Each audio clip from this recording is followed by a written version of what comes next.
Well, hello friends. Welcome back to the craft room. I am really glad that you're here. We're not going to start anything new today. We are actually just going to keep working on this flower checks quilt, mostly just because I am so close to being done with this pineberry quilt. Like, I literally just have to sew my squares together for these remaining flower blocks, that I am not taking it off the wall because I'm pretty much going to finish this quilt top when this video is over. So here is the temporary placement for this block. If you remember, on Thursday we made the outer points of this star and we made our corner squares. Today we're going to work on our flower rows. So depending on what size you are choosing to do this pattern will decide how many flowers you get to make. Of course, I chose the biggest one, so I get to make this giant row of flowers, but you can see here are those corners that we just made to add to the end of these. I get to make 4 strips with 5 flowers in them. And that's just the outside border. I have to make so many stinking flowers. So we are going to make these smaller chunks that go around the star, but this is going to take a lot of work. So I think we'll do a couple of these patchwork squares together. This is going to be pretty simple, and then we'll assemble a row or maybe 2, and then we'll kind of go from there. Not a lot of really technical stuff happening today, but it is good to go over it, especially if you're working on this pattern as well, which leads us into the strip piecing. So I have already done some strip piecing just to kind of get ahead, but we are going to walk through one of these sets together.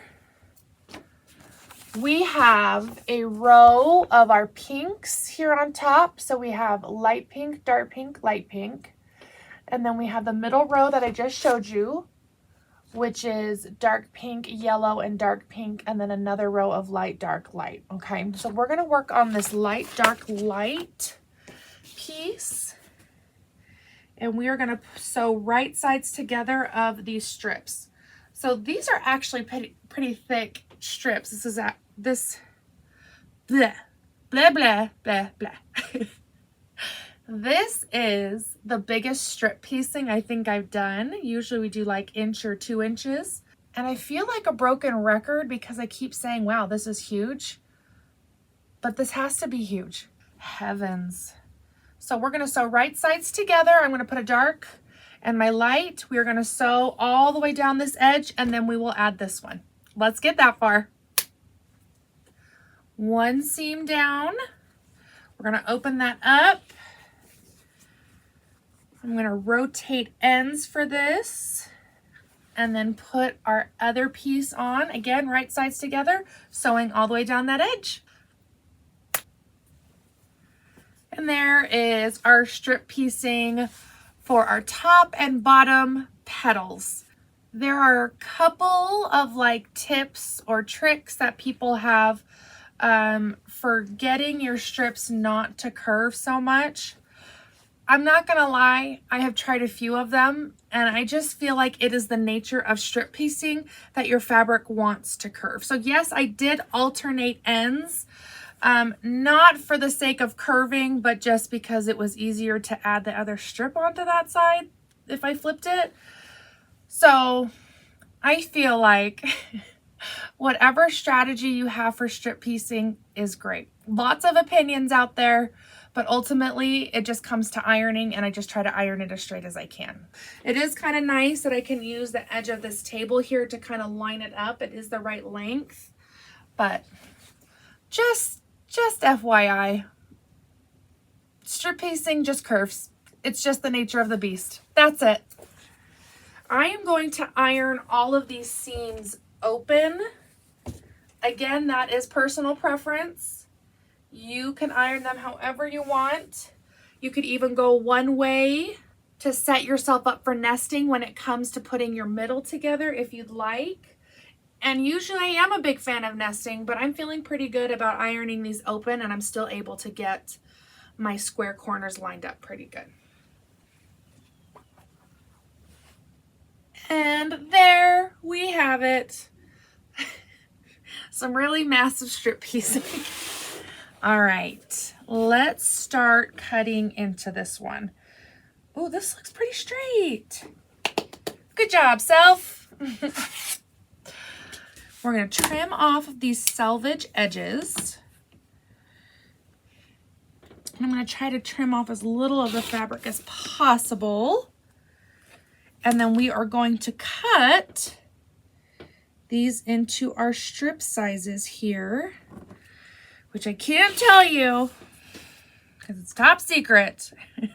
But if you get the pattern, you'll have all these measurements in there. Again, this is a pattern by Sarah B. Sews. If you go to her Etsy shop, this is literally the only pattern she has in her shop, and I think she has it available in 2 colorways right now. Just so you know. We're gonna trim all the way down this strip, and we'll actually get a pretty good stack. You'll get more than you think you would, that's for sure, of these flower petals here. So let me breeze through the rest of that and then we'll catch up. There we have the rest of that, and we'll just add this to our stack here. This is a basic 9 patch. Grab our middle, which for these middle strips, I made it the exact same way. The fabrics just changed. And there we have our cute little flower block. So simple, yet so cute. I really love that they went with this style of flowers because it really matches all of these checkers that we're gonna put in there eventually. And I just think it is such a cute look. All right, let's assemble this. We've already got our row, so we just get to sew these together. And there we have our cute, simple flower blocks. And that depleted my stash a lot.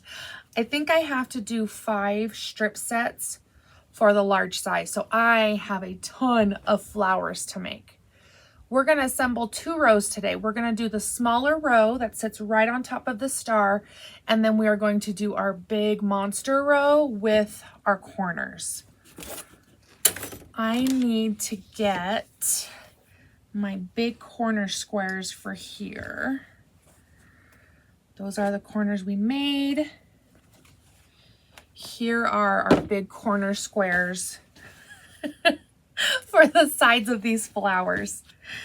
Holy Hannah, I don't know how I'm even gonna like show you this at this point.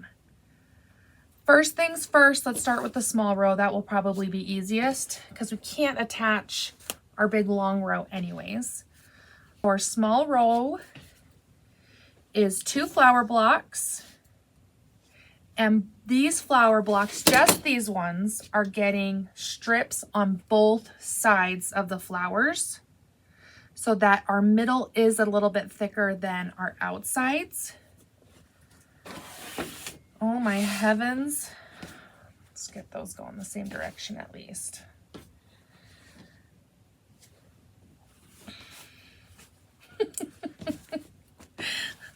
Put everything away. And then we will add our corner squares, filling in the top of that row. There we go. How lovely. Totally normal.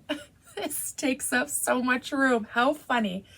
This is actually going to be the top row or the bottom row. So just like we did with this star where we had to put these 2 points as a chunk for the middle. Whoa, I actually did pretty good with that. We're gonna do the same, but our little side chunk will be just the 2 flowers with those 4 yellow strips. And then this really long piece then will go across the top with both of our sides there, and then we'll have the bottom. Does that make sense? It's nothing new. It's how we always assemble a star. It's just a little bit different because there are no points, okay? So I think my first step will be making 4 sets of these flowers, and then we will attach 2 of them to the sides of our star. And then after that, then we will add our long rows.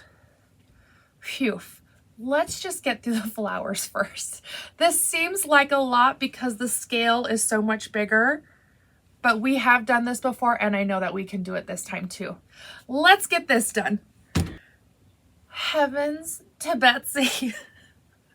Holy cow. The structure is simple, but due to the size, it takes a bit. I realized I made 2 oopsies. The first oopsie, well, they're not really that bad. It was just, you know, I should read the instructions better. The first was in the original, when I laid it out for you here with the dry fit, I had 2 strips that combined in the middle. It actually does have you cut 1 big thick strip for the middle. If you do the 2 strips, the measurement will end up being the same. So like size wise, it won't make any difference, but they do have you cut a big chunk. So I did fix that one. And secondly, I said that we were gonna add these immediately to the square. And even as I was ironing, I thought this is a lot bigger than my square. I don't know how this is gonna come together. So I double checked the pattern and there's a little checker border around our star first. There is where I got excited and spoke too soon. So these flowers we will not be attaching today. We'll probably do that on Thursday because I think we'll be working on our checkerboards next. Let's fold these up nicely and put them into our basket and we will save them for when we're ready. But there are my 2 edge pieces that will eventually fit on there. So you can see that we're just these yellow strips too big, and that's where that checker border will come in, and then this will be the right size. And then I have my 2 top and bottom pieces, which will take over all of it.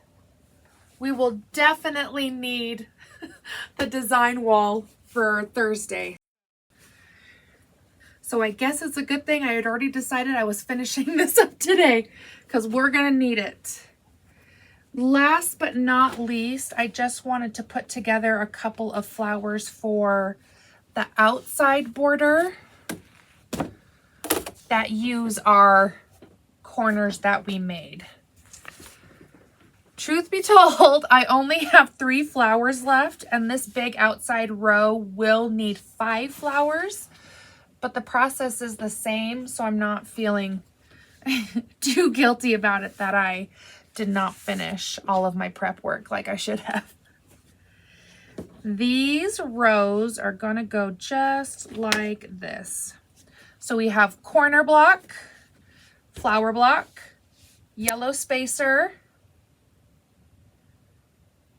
ooh, fingers, yellow spacer, flower block, and then we would do that 2 more times, and then corner block. Another really big border that I'm very excited to see come together. This is taking up quite a bit of room, so I'm really gonna have to start clearing off a lot more of my table for when we start assembling this, because this is getting out of hand very quickly. Ultimately, I thought for sure we would be adding to the star today, but maybe it's for the best because I don't have my design wall. But on Thursday, when we put those checker borders together and get this around there, we have all of our pieces made, and then it is just starting to layer all of those borders. This is going to be an adorable quilt. I just love the colors in this one, and I am so excited to see this like full scale in this color scheme. All right, friends, I am so glad that we were able to sew together today. Let me know if you're making this one. This one actually has been a little bit more popular than I thought it would be. So tell me if you're making this one and what colors are you using for your quilt top? I would love to know. And as I was making these 9 patch flowers, for those of you that have signed up for Pineberry, that's exactly what we're doing right here for these flowers. I promise I'm not trying to pick the same thing. It just is working out that way. I've got it on the brain and I'm just seeing it through, I guess. Until Thursday, friends, we will see you. Bye.